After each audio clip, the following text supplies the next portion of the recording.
Добро пожаловать в Дом молодежи. В здании бывшего кинотеатра «Мир» состоялась общегородская молодежная дискотека «Башмикс», организованная студентами и руководством Сибайского колледжа искусств и Денисламом Сафиным. Основная инициатива по проведению мероприятия исходила со стороны молодого, талантливого артиста и певца. Сами все делали, сами все сценарии составляли, музыку все свою, игры все свои также, вопросы. Директор поставил меня режиссером, организатором, больше я это составлял, но все студенты и все, кто участвовал в этом, большой вклад внесли в эту работу, Башкортмикс. Сегодня посмотрим, если людям понравится, народу много будет, отожгем как следует, то дело все пойдет и все пойдет дальше. Мы только рады, что у нас появился свой дом, где мы проводим свои мероприятия, будем проводить мероприятия свои, какие-то концерты, радовать людей, горожан, наших сибайцев своими яркими выступлениями.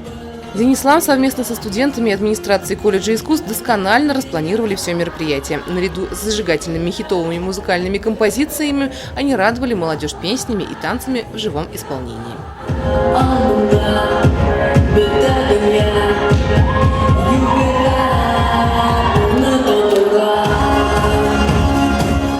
Запоминающиеся номера, энергичные ведущие, позитивная молодежь. В этот вечер на танцполе яблоку негде было упасть. Востребованность данного мероприятия понятна, ведь для молодого поколения Сибая проведение таких дискотек уже стало редкостью.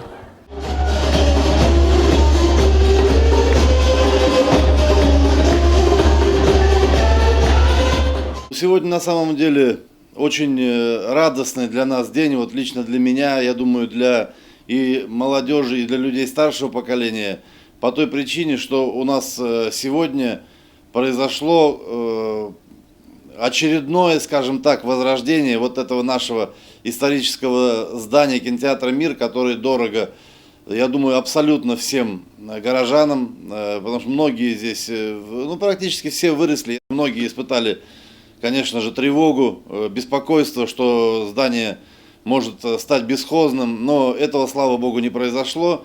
Администрацией города принято решение организовать здесь Дом молодежи. И вот первое мероприятие в рамках возрождения вот этого Дома молодежи мы сегодня проводим. В будущем такие мероприятия станут традиционными, а организаторы, в свою очередь, призывают молодежь активнее принимать участие в культурной жизни города. Елена Афанасьева, Данила Либаев, Алик Кадыров, Гульгина Раскильдина, телекомпания СТВ.